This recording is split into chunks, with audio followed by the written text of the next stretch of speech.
solutions to the problems of the West. কোরআনের ইসলাম সন্ন্যাসবাদের বিরুদ্ধে। যদি প্রত্যেক মানুষ এভাবে দান করে, এই পৃথিবীতে দারিদ্র্য বলে কিছু থাকবে না। তখন এই পৃথিবীতে একজন মানব সন্তানও অনাহারে মারা যাবে না। ইসলাম পৃথিবীর মহান সৃষ্টিগুলোর মধ্যে একটা। ইসলাম নিঃসন্দেহে একমাত্র গ্রহণযোগ্য দিন আল্লাহ সুবহানাহু ওয়া তাআলার কাছে, যখন কোনো ব্যক্তি আল্লাহর কাছে তার ইচ্ছাকে সমর্পণ করে। লেকচার শুনতে ডক্টর জাকির নায়েকের আর আমি শুনে মুগ্ধ হয়েছি।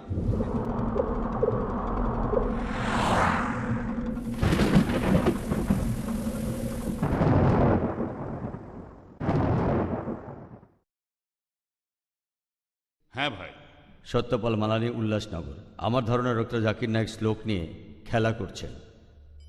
উনি শুধু শ্লোক নিয়ে খেলা করছেন। ইসলাম এই পৃথিবীর মানুষকে ভাগ করেছে দুই ভাগে, একটা হলো মুমিন, আরেকটা হলো কাফের। অবশ্যই আমরা ইসলাম ধর্মের এই কথাগুলো বিশ্বাস করি না, মানতেও পারি না। তাই ইসলাম ধর্ম যেভাবে আমাদের উপর সর্বজনীন ভ্রাতৃত্বকে চাপিয়ে দিচ্ছে, সেটা আসলে কখনোই সম্ভব না। ইসলাম মানুষের মধ্যে শুধু বিভেদ তৈরি করে।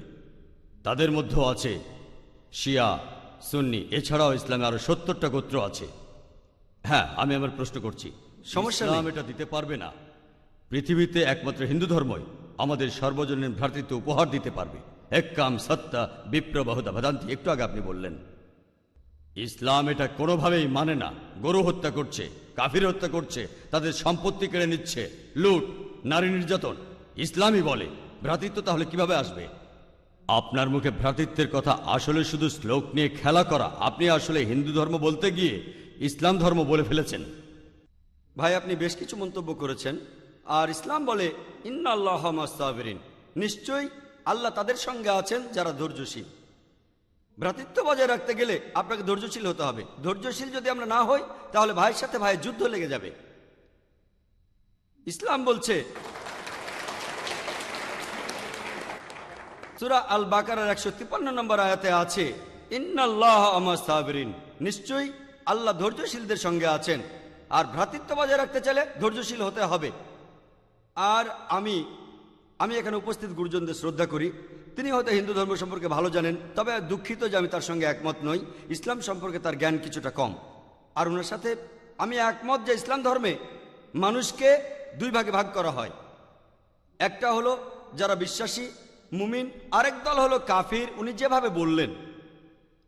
আর প্রত্যেক ধর্মেই দুই প্রকার মানুষ আছে, এমনকি হিন্দু ধর্মেও হিন্দু আর অহিন্দু।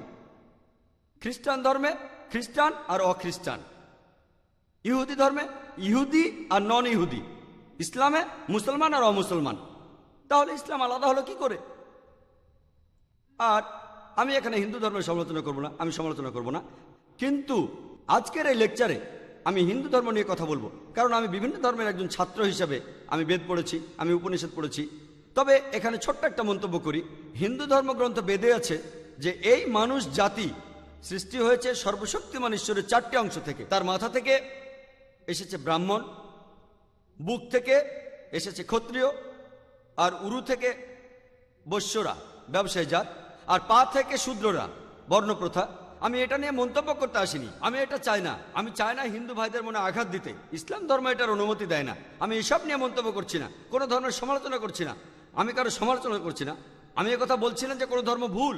তবে আপনি যদি ভালোভাবে বেদ পড়ে থাকেন, আপনি এখানে সবাইকে বলতে পারেন বেদ কথা বলে কিনা যে স্রষ্টার মাথা থেকে ব্রাহ্মণ এসেছে, তার বুক থেকে ক্ষত্রিয়রা এসেছে, উরু থেকে এসেছে বৈশ্যরা ব্যবসায়ী জাত, বিদ্বান গোত্র, যোদ্ধা গোত্র, ব্যবসায়ী গোত্র, শূদ্র।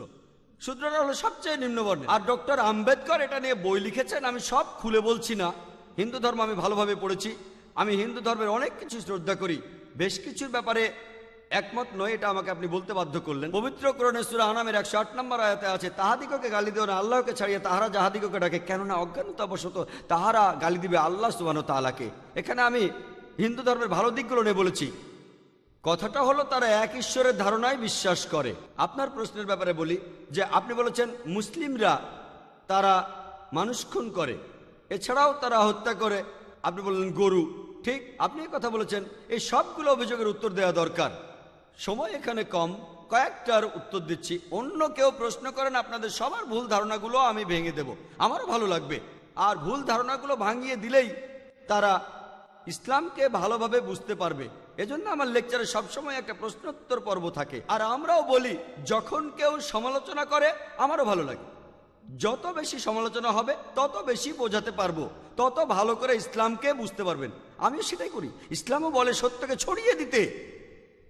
হিকমার সাথে পবিত্র কোরআনে সূরা নেহালের 125 নম্বর আয়াতে আছে, উদু ইলা সাবিলি রাব্বিকা বিল হিকমা ওয়াল মাউযিতিল হাসনা ওয়াজাদিলুম বিল্লাতি আহসান।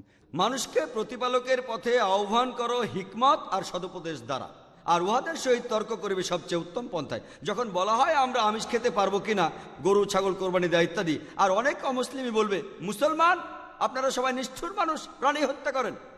ভাই আপনাদের আমি বলি, একজন মুসলমান খুব ভালো মুসলমান হতে পারে, এমনকি যদি সে পুরোপুরি ভেজিটেরিয়ান হয়। এটা বলা হয়নি যে আপনাকে অবশ্যই ভেজিটেরিয়ান হতে হবে ভালো মুসলিম হতে গেলে। কিন্তু পবিত্র কোরআনে অনেকবারই বলা হয়েছে যখন তুমি মাংস খেতে পারো তখন মাংস খাবে না কেন। পবিত্র কোরআনে সূরা মাইদার 1 নম্বর আয়াতে উল্লেখ আছে, বলা হয়েছে যে ইয়া আইয়ুহাল্লাযিনা আমানু, হে মুমিনগণ, তোমাদের অঙ্গীকার পূর্ণ করিবে, আর তোমাদের জন্য কিছু চতুষ্পদ প্রাণীকে হালাল করা হইয়াছে আর কিছু প্রাণী হারাম।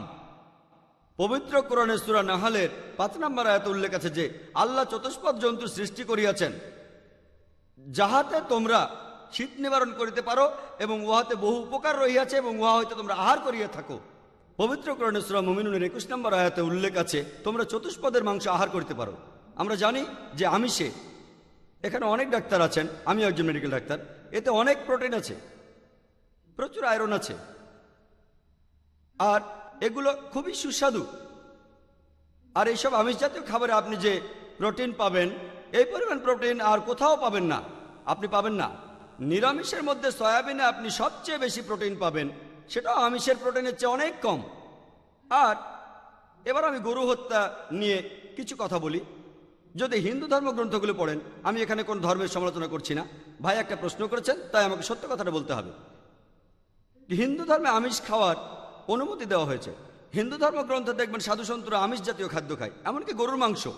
পরবর্তীতে অন্যান্য বেশ কিছু ধর্মের প্রভাবে, যেমন ধরুন জৈন ধর্ম ইত্যাদি, মানুষের উপর অহিংসার দর্শনের প্রভাব এসে পড়ল, তারা প্রাণী হত্যা বাদ দিল, তারা এই দর্শনটাকে তাদের জীবনধারায় যোগ করলো। তবে ইসলাম ধর্ম প্রাণীদের অধিকারের কথা বলে থাকে। শুধু প্রাণীদের অধিকার নিয়ে আমি একটা লেকচার দিতে পারি। পবিত্র কোরআনে আছে পশুর উপর বেশি বোঝা চাপিও না, তাদের প্রতি সদয় হও, তাদের খাদ্য দাও, কিন্তু প্রয়োজনে তোমরা তাদের মাংসও খাইতে পারো। আর যদি আপনি অন্যান্য ধর্মগুলো ভালোভাবে দেখেন, অনেকে আমিষ খেতে বারণ করেছে।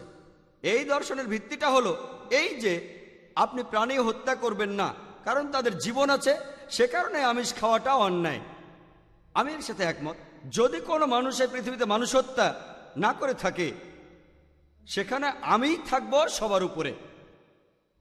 সর্বজনীন ভ্রাতৃত্ব হিন্দু ধর্মে আছে যে সব প্রাণী আপনার ভাই। প্রত্যেক প্রাণী, হোক সে সাপ, পাখি অথবা পতঙ্গ।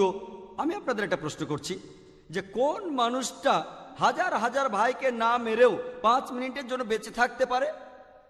এখানে যারা মেডিকেল সায়েন্স পড়েছেন তারা ভালো বুঝতে পারবেন যে আপনারা যখন নিঃশ্বাস নেন তখন আপনার শরীরে প্রচুর ময়লা জীবাণু ঢুকে, সেগুলোকে মেরে ফেলেন।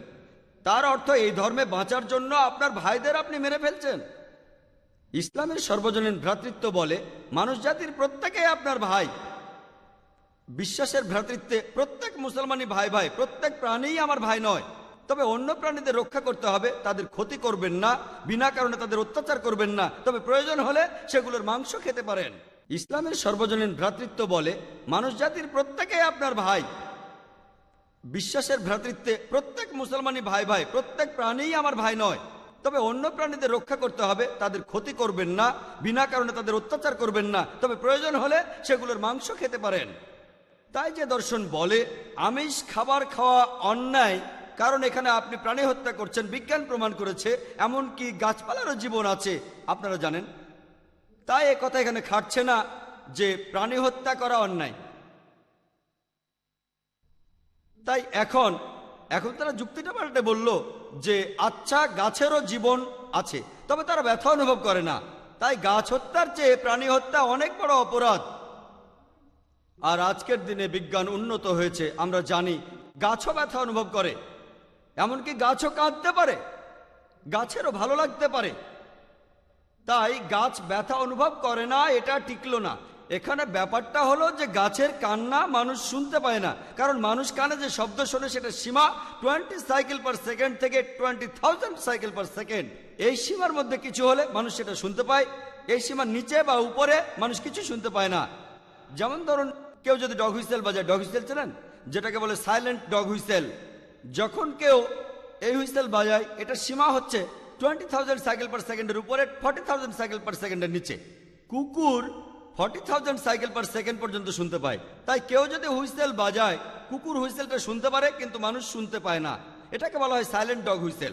একইভাবে গাছপালার যে কান্নাকাটি আমরা মানুষরা কিছুই শুনতে পাই না, তবে গাছও কাঁদে, তারাও ব্যথা অনুভব করে। আমাদের একজন ভাই বললেন, যিনি বিষয়টা নিয়ে বেশ তর্ক করছিলেন, আর আমাকে বললেন, ভাই জাকির, আপনার কথা আমি মেনে নিলাম যে গাছপালারও জীবন আছে, তারাও ব্যথা অনুভব করে, তবে আপনি কি জানেন যে গাছের দুটো ইন্দ্রিয় কম আছে, তাদের 3টা ইন্দ্রিয় আছে, পশু পাখির ইন্দ্রিয় আছে 5টি। তাই গাছপালা হত্যার চেয়ে পশু হত্যা করা অনেক বড় অন্যায়। আমি তাকে বললাম যে ভাই, ধরুন আপনার একজন ছোট ভাই আছে, সে ছোটবেলা থেকে বোবা আর কালা, দুটো ইন্দ্রিয় কম, সে বড় হওয়ার পরে কেউ একজন তাকে খুন করে ফেললো, আপনি কি বিচারককে বলবেন, ও মি লর্ড, এই খুনিকে কম শাস্তি দিন কারণ আমার ভাইয়ের দুটো ইন্দ্রিয় কম ছিল, এই কথাই বলবেন? আপনি বলবেন, ও মি লর্ড, তাকে দ্বিগুণ শাস্তি দিন কারণ সে একজন নিষ্পাপ মানুষকে হত্যা করেছে। তাই ইসলামে এটা কোনো যুক্তি নয় যে 2 বা 3টা ইন্দ্রিয়। পবিত্র কোরআনে সূরা বাকারার 168 নম্বর আয়াতে আছে, যে বৈধ খাদ্যবস্তু আছে তাহা তোমরা আহার করো। তার অর্থ যেগুলো বৈধ আর হালাল খাবার সেগুলো খেতে পারো। আর এ কারণে আপনারা দেখতে পাবেন যে গবাদি পশু, আল্লাহ সুবহানাহু ওয়া তাআলার ইচ্ছায় গবাদি পশু বংশ বিস্তার করে বেশ তাড়াতাড়ি, মানুষ এবং অন্যান্য পশুর তুলনায় বেশ তাড়াতাড়ি দ্রুত বংশ বিস্তার করে। যদি আপনার কথা মেনে নেই যে মানুষ কোনো গবাদি পশু খাবে না, তাহলে পৃথিবীতে গবাদি পশুর পরিমাণ অনেক বেড়ে যাবে, অনেক বাড়বে। আর বললেন গরু হত্যা করা, এ নিয়ে বই লিখেছেন মৌলানা আব্দুল করিম পারেক। গো হত্যা, গরু কোরবানি কে জন্য দায়ী? যদি ভালোভাবে দেখেন, যারা চামড়া নিয়ে ব্যবসা করে, গরুর চামড়া, মুসলিম অমুসলিম উভয়ই আছে, চামড়া, গরুর চামড়া, তারা এটা করে। তাই এটা থেকে যারা উপকার পাচ্ছে এই গোহত্যা থেকে, তাদের মধ্যে মুসলিমদের চেয়ে অমুসলিমরাই বেশি।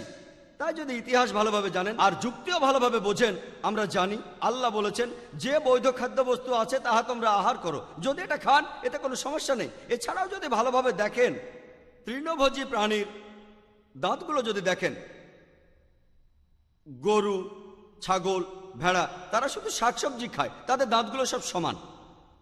যদি আপনারা মাংসাশী প্রাণীর দাঁতগুলো ভালোভাবে খেয়াল করেন, সিংহ, বাঘ, চিতাবাঘ, তাদের দাঁতগুলো খুব সুচালো, তারা শুধু মাছ মাংস খায়। যদি আপনি মানুষের দাঁত দেখেন, আয়নায় আপনার নিজের দাঁত দেখতে পারেন, আমাদের সুচালো দাঁত আছে, সমান দাঁতও আছে। যদি সর্বশক্তিমান ঈশ্বর আমাদের শুধু নিরামিষই খেতে বলতেন, তাহলে আমাদের সুচালো দাঁত দিলেন কেন? কেন? আমিষ খাওয়ার জন্য। যদি আপনারা তৃণভোজী প্রাণীদের পরিপাকতন্ত্র ভালোভাবে খেয়াল করেন, গরু, ছাগল, ভেড়া, তাদের পরিপাকতন্ত্র শুধু নিরামিষই হজম করতে পারে। মাংসাশী প্রাণীগুলোর পরিপাকতন্ত্র, বাঘ, সিংহ, চিতাবাঘ, তারা শুধুমাত্র আমিষ হজম করতে পারে। আর আমাদের মানুষের পরিপাকতন্ত্র আমিষ নিরামিষ দুটোই হজম করতে পারে। যদি সর্বশক্তিমান ঈশ্বর আমাদের শুধু নিরামিষই খেতে বলতেন, তাহলে কেন এমন পরিপাকতন্ত্র দিলেন যেটা আমিষ নিরামিষ দুটোই হজম করতে পারে? তাই বিজ্ঞান নিয়ে যদি পরীক্ষা করেন, সৃষ্টিকর্তা আমাদের আমিষ নিরামিষ দুটোই খাওয়ার অনুমতি দিয়েছেন। আশা করি উত্তরটা পেয়েছেন। যদি আপনার অন্য কোনো প্রশ্ন, কোনো ভুল ধারণা থাকে, আমি আনন্দের সাথে তার উত্তর দেব। একবারে একটা ধারণা বলবেন যাতে আমি তা দূর করার সময় পাই। আপনাকে ধন্যবাদ। হ্যাঁ ভাই, বলেন। হ্যালো ডক্টর নায়েক সাহেব, এখানে যত সব কথা হয়েছে সব ইংরেজিতেই হয়েছে। আর এখানে সবাই পড়ালেখা জানা মানুষ, তারা শুধু ইংরেজি বুঝতে পারে। আর সত্যি বলতে আপনার এই লেকচারের ভাষা হওয়া উচিত, এখানে লোক যে ভাষায় কথা বলে। এক্সকিউজ মি ভাই, আমি একটু বলি। আমাদের আজকের এই অনুষ্ঠানে ডক্টর জাকির নায়েককে বলা হয়েছিল এই অনুষ্ঠানে ইংরেজিতে বক্তৃতা দেওয়ার জন্য। আর তাই আপনি যে প্রশ্ন করছেন আমি অনুরোধ করব অনুষ্ঠানটা শেষ হলে সেটা আপনি আয়োজকদের বলেন। আমার প্রশ্নটা এখনো বাকি আছে, এখনো প্রশ্নটা আচ্ছা বাকি আছে। ঠিক আছে, আপনার প্রশ্নটা আপনি করেন, আপনি আপনার প্রশ্নটা উর্দুতেই করেন। ইনশাল্লাহ আমাদের স্পিকার সেটা ইংলিশে বলবেন আর উত্তর দেবেন। বেদ আর শাস্ত্র খারাপ না, কোরআনও খারাপ না, না বুঝে কথা বলা আর তর্ক করাটাই খারাপ। সব মানুষই মনে করে যে অন্য সবাই ভুল করছে। নিজের মনে নিজেকে প্রশ্ন করুন, আপনার ঈশ্বর কখনো খারাপ হতে পারে না। তাই সার্বজনীন ভ্রাতৃত্ব নিয়ে কথা বলতে গেলে আমাদের মধ্যে যে কথাগুলো হবে সেগুলোতে যেন কাদা ছোড়াছুড়ি না থাকে। কাদা ছোড়াছুড়ির উপরে উঠেই কথা বলতে হবে, কারণ কাদা ছোড়াছুড়ির উপরে উঠলেই সেই আল্লাহ তাআলাকে পাওয়া যাবে, পরমাত্মাকে পাওয়া যাবে। আগে গড শব্দটার অর্থ বোঝেন। গডের অর্থ কি? গডের এসব কিছুই নেই। জিওডি যে সুপার পাওয়ার এই প্রকৃতিকে কন্ট্রোল করছে, তার এই প্রকৃতির তিনটা অংশ আছে। জিওডি গড, জি দিয়ে জেনারেটর, ও দিয়ে অপারেটর, ডি দিয়ে ডিস্ট্রয়ার। এই প্রকৃতি আমাদের তৈরি করছে, প্রকৃতি আমাদের চালাচ্ছে, প্রকৃতি আমাদের ধ্বংস করছে। আমাদের তৈরি করা হচ্ছে, আমাদের চালানো হচ্ছে, তারপর ধ্বংস করা হচ্ছে। গড বা গডেসের অন্য কোনো অর্থ নেই, আর গড শব্দটার এছাড়া কোনো অর্থ নেই। আল্লাহ তাআলা এই গডের উপরে, পরমেশ্বর এই গডের উপরে, পরওয়ারদিগার এই গডের উপরে। অনেক ধন্যবাদ। ধন্যবাদ। আপনি আমার লেকচারটাকে সংক্ষেপে বলে দিলেন, আলহামদুলিল্লাহ, আপনাকে ধন্যবাদ। ঠিকই বলেছেন যে গড বলে আসলে কিছু নেই, সেটা আমি ব্যাখ্যা করেছি। আপনি হিন্দিতে বললেন যাতে করে যারা ইংরেজি বোঝে না তারাও বুঝতে পারে, আপনাকে ধন্যবাদ জানাই। আপনি সুন্দরভাবে বলেছেন আসলে গড বা গডেস কিছু নেই, আল্লাহ তাআলা, আল্লাহ সুবহানাহু ওয়া তাআলা সবচেয়ে বড়। আর আমি আপনার সাথে পুরোপুরি একমত। আপনি ঠিকই বলেছেন যে অনেকগুলো ধর্ম থাকা আসলে উচিত নয়, আমি একমত। অনেক ধর্ম থাকা উচিত নয়, কারণ পবিত্র কোরআনে সূরা আল ইমরানের 19 নম্বর আয়াতে উল্লেখ আছে, ইন্না দ্বীনা ইনদাল্লাহিল ইসলাম। একমাত্র গ্রহণযোগ্য দিন আল্লাহ তাআলার কাছে যখন কোনো ব্যক্তি আল্লাহ তাআলার কাছে তার ইচ্ছাকে সমর্পণ করে। আমি আপনার সাথে একমত। যদি আমরা ধর্ম নিয়ে নিজেদের মধ্যে যুদ্ধ করি আমরা আলাদা হয়ে যাব। আসলে পার্থক্য থাকা উচিত নয়। আগের ভাই আমাকে অনেক কথা বললেন, শিয়া, সুন্নি, বিভিন্ন ধর্ম আর ধর্মের মধ্যে গোত্র। উত্তরটা দিতে পারি, তবে সময় লাগবে। এমন প্রশ্ন করলে করতে পারেন, আমি সেই প্রশ্নের উত্তর দেব। কেন আমরা পার্থক্য নিয়ে কথা বলবো? তবে ভাই আপনি ঠিক বলেছেন যে ধর্ম হবে একটাই জীবন দর্শন, সেটা হলো আল্লাহর কাছে নিজের ইচ্ছাকে সমর্পণ করে দেওয়া। যদি এটা বিশ্বাস করেন সর্বজনীন ভ্রাতৃত্ব বজায় থাকবে, যদি বিশ্বাস না করেন তাহলে বিশৃঙ্খলা চলতেই থাকবে। আশা করি উত্তরটা পেয়েছেন। আমি বিভান্ডি কলেজ থেকে এসেছি, ডক্টর দেওড়ে। আসলে প্রত্যেক ধর্মই হলো জীবন দর্শনের একটা বিজ্ঞান। ধর্মগুলি দেখলে আপনি সেগুলির মধ্যে খারাপ কিছু পাবেন না, তবে এই নিয়মগুলোকে প্রতিষ্ঠা করা এক কথা আর নিয়মগুলোকে প্রয়োগ করা আর এক কথা। আর যেখানে মানুষের মধ্যে রক্তের কোনো সম্পর্ক নেই, সেখানে মানুষের মধ্যে সম্পর্ক তৈরি করবে ধর্ম। তবে আমরা যেটা দেখি, একটা উদ্ধৃতি দেই, লা তুফসিদু ফিল আরজি বাদা ইসল্লাহ। इस संसार में शांति प्रस्तापित होने के बाद अशांति मत फैलाओ के पैगाम हमें मिला है। তবে সত্যি বলতে আমরা যেটা শুনি, যেটা বুঝি, যেটা দেখি, সেটা হলো পৃথিবীতে এ পর্যন্ত সবচেয়ে বেশি রক্তপাত হয়েছে শুধুমাত্র ধর্মগুলির বিরোধের কারণে। তাহলে আমাদের ভুলটা কোথায়? আর এ ব্যাপারে আপনার মতামতটা কি? আপনি এই ধর্মগুলিকে একত্রিত করবেন কিভাবে, আর ধর্মগুলির মধ্যে এই বিরোধকে থামাবেন কিভাবে? এই ব্যাপারটাতে আপনার নিজের মতামতটা জানতে পারি। প্রফেসর খুব ভালো একটা প্রশ্ন করেছেন যে সব ধর্মই আসলে ভালো কথা বলে, তবে প্রয়োগটা হয়তো একটু আলাদা। সবাই ভালো কথা বলে, তবে আমরা পৃথিবীতে ধর্মের নামে মানুষকে যুদ্ধ করতে দেখি। কিভাবে এটা সমাধান করব? খুবই ভালো একটা প্রশ্ন। আর এই প্রশ্নের আংশিক উত্তর আমি আগে দিয়েছি। আর আমি বলেছি যে ইসলাম ধর্ম আমাদেরকে বলে কোনো মানুষকে হত্যা করা উচিত নয়। সূরা মাইদার 32 নম্বর আয়াত। কিভাবে আমরা নিশ্চিত করব যে আমরা সবাই একত্রিত হব, কিভাবে পার্থক্যগুলো সমাধান করব, এটাও আমি আমার লেকচারে বলেছি। সূরা আল ইমরানের 64 নম্বর আয়াতে উল্লেখ আছে যে তাআলাউ ইলা কালমাতিন সাওয়াইন বাইনা বাইনাকুম। এসো সেই কথায় যাহা আমাদের এবং তোমাদের মধ্যে এক। মনে করুন আপনি 10 পয়েন্ট পেয়েছেন, আমিও 10 পয়েন্ট পেয়েছি। এই 10 পয়েন্টের মধ্যে 5 পয়েন্ট যদি মিল থাকে আর 5টা আলাদা, আমি তাহলে এই 5 পয়েন্টে একমত হব, যেগুলো একই। পার্থক্যগুলোর ব্যাপারে পরে কথা বলবো। কোরআন বলছে, تعالوا إلى كلمة سواء بيننا وبينكم এসো সেই কথায় যাহা আমাদের এবং তোমাদের মধ্যে এক। প্রথম কথাটা কি? ألا نعبد إلا الله আমরা আল্লাহ ব্যতীত কাহার উপাসনা করি না, ولا نشرك به شيئا। কোনো কিছুকে তাহার শরীক করি না। তাই আপনি সমাধানের কথা বললেন, আর আমি দেখিয়ে দিলাম কিভাবে সমাধানটা হবে, যে একই কথায় এসো। তবে এ কথা আমাদের মনে রাখতে হবে যে বিভিন্ন ধর্মের অনেক অনুসারী তারা তাদের ধর্মগ্রন্থের কথাগুলো জানে না। এটাই হলো সমস্যা। অনেক মুসলমানই জানে না পবিত্র কোরআন আর সহিহ হাদিসে কি বলে, অনেক হিন্দু জানে না তাদের ধর্মগ্রন্থগুলো কি বলে, অনেক খ্রিস্টানি জানে না বাইবেলে কি কথা বলা আছে। এখানে কাকে দোষ দেব? অনুসারীদের। তাই আমি বলি, আপনাদের ধর্মগ্রন্থগুলো পড়েন। আমাদের মধ্যে পার্থক্যগুলো নিয়ে পরে কথা বলবো, আগে আমাদের সাদৃশ্যগুলো দেখি। আমি এর আগে ইসলাম আর খ্রিস্টান ধর্মের সাদৃশ্য নিয়ে বলেছি, সেখানেই বলেছি আমাদের পার্থক্যগুলো নিয়ে আমরা পরে আলোচনা করব। অন্ততপক্ষে আপনার বাইবেল আর আমাদের কোরআনে যে সাদৃশ্যগুলো আছে সেগুলো নিয়ে বলি, তাহলে আর যুদ্ধ হবে না। এখন আমি কি করছি? আমার লেকচারে আমি কোনো ধর্মের সমালোচনা করেছি? আমি বাধ্য হয়ে কিছু ধর্মের সমালোচনা করেছি যখন কেউ কেউ এমন প্রশ্ন করেছেন যে আমাকে সত্যি কথাটা বলতে হয়েছে। এছাড়া আমার লেকচারে, আমার ভিডিও ক্যাসেট দেখেন, আমি কোনো ধর্মের সমালোচনা করিনি, কোনো বিষয়েই না। আমি শুধু সাদৃশ্যগুলো দেখিয়েছি, আমি শুধু পার্থক্যগুলো নিয়ে। আমি ইসলাম আর হিন্দু ধর্মের পার্থক্যগুলো নিয়ে বলতে পারি, ইসলাম আর খ্রিস্টান ধর্মের পার্থক্য। আমি বিভিন্ন ধর্মের একজন ছাত্র, আমি বিভিন্ন ধর্মগ্রন্থ থেকে আলহামদুলিল্লাহ অনেক উদ্ধৃতি দিতে পারি। বিভিন্ন ধর্মের পার্থক্য সেটা প্রয়োজন হবে যখন, তখন বলবো। যদি কেউ এই অনুষ্ঠানে গোলমাল করে, আমাদের সেদিকে খেয়াল রাখতে হবে। এছাড়াও আমার লেকচারে আমি কোনো ধর্মের সমালোচনা করিনি। তাই আমি আপনাদের বলি, আপনাদের ধর্মগ্রন্থগুলো পড়েন, তাহলে আপনার ধর্ম আর সর্বজনীন ভ্রাতৃত্বের কাছাকাছি আসবেন। ধর্মগ্রন্থ পড়ে আগে এক সৃষ্টিকর্তাকে মানেন। পার্থক্য নিয়ে পরে কথা বলবো, পার্থক্য নিয়ে আলোচনা পরে হবে। ইহুদি ধর্ম এই কথা বলে, খ্রিস্টান ধর্ম বলে, হিন্দু ধর্ম বলে, ইসলাম ধর্ম বলে, শিখ ধর্ম বলে, পার্সি ধর্ম বলে, এক ঈশ্বরে বিশ্বাস করো আর তাকেই উপাসনা করো। কেন অনেক দেবতার পূজা? আগে এই ব্যাপারটা দেখেন, তারপর অন্য ব্যাপারগুলো দেখেন। যদি আমরা আমাদের এই সাদৃশ্যগুলো দেখি, এমনকি যদি 10টার মধ্যে 3টা তো মিল খুঁজে পাই, অন্ততপক্ষে সেই সাদৃশ্যকে আমরা মেনে নেওয়ার চেষ্টা করি।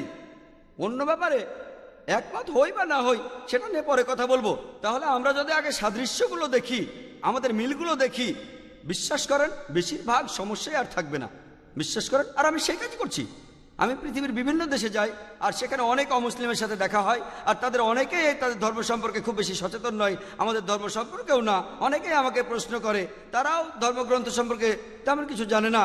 যারা প্রশ্ন করে আসলে তাদের শিক্ষিত করে তুলি, তাদের আমি শিখিয়ে দেই কোরআনের কথা, বেদের কথা, বাইবেলের কথা। আর আমি উদ্ধৃতি দেওয়ার সময় রেফারেন্সটা দেই, যাতে লোকে বলতে না পারে যে আমি যা খুশি তাই বলছি। আর সব ধর্মগ্রন্থের উদ্ধৃতি আপনারা পাবেন ইসলামিক রিসার্চ ফাউন্ডেশনে। আমাদের লাইব্রেরিতে বেদের অনেকগুলো অনুবাদ করা বই আছে। আমাদের কাছে অনেক প্রকার বাইবেল আছে। আমাদের কাছে প্রায় 30টা বাইবেলের সংস্করণ আছে। আলহামদুলিল্লাহ, আপনি যে গোত্রেরই হন না কেন, প্রোটেস্ট্যান্ট, ক্যাথলিক বা অন্য কিছু, আমি ধর্মগ্রন্থ থেকে উদ্ধৃতি দেই। তাই আপনি যদি বলেন ভাই জাকির ভুল বলছে, আপনাকে মানতে হবে ধর্মগ্রন্থই ভুল বলছে। এগুলো উদ্ধৃতি।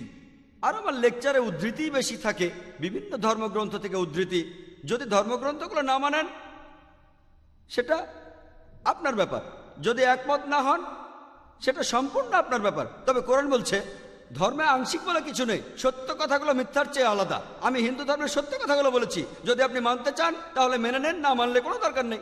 একবার একটা সিম্পোজিয়ামে হয়েছিল ইসলাম ধর্ম, হিন্দু ধর্ম আর খ্রিস্টান ধর্মে ঈশ্বরের ধারণার উপর। লোকে এটাকে বিতর্ক বলবে। একজন হিন্দু পণ্ডিত কেরালা আর কালিকটের, একজন খ্রিস্টান ফাদার কালিকটের, আর আমি সেখানে বলেছিলাম ইসলাম ধর্ম নিয়ে। প্রায় 4.5 ঘন্টার একটা বিতর্ক। কিনতে পাওয়া যায় পণ্ডিত একজন হিন্দু ধর্মের, খ্রিস্টান ধর্মের, আর আমি শুধু ছাত্র। আমার মতামত সেখানে বলেছি, আর শ্রোতারাই সেটা বিচার করবেন। আমি সাদৃশ্য নিয়ে কথা বলেছি। তাদের ধর্মগ্রন্থের উদ্ধৃতি, এই অধ্যায় ওই অনুচ্ছেদ, এই অধ্যায় অনুচ্ছেদ। পৃথিবীর সব মানুষকে যদি একত্রিত করতে চান তাহলে সাদৃশ্যগুলো দেখেন, পার্থক্য নিয়ে পরে আলোচনা করা যাবে। আশা করি উত্তরটা পেয়েছেন। تعالوا إلى كلمة سواء بيننا وبينكم এসো সেই কথায় যাহা আমাদের এবং তোমাদের মধ্যে এক। প্রথম কথাটা কি? ألا نعبد إلا الله। আল্লাহ ছাড়া আমরা কারো ইবাদত করি না। শুধুমাত্র একজন সৃষ্টিকর্তাকে বিশ্বাস করাটাই যথেষ্ট নয়, আপনাদের উপাসনা করতে হবে মাত্র একজন সর্বশক্তিমানকে। যদি আপনি একজন ঈশ্বর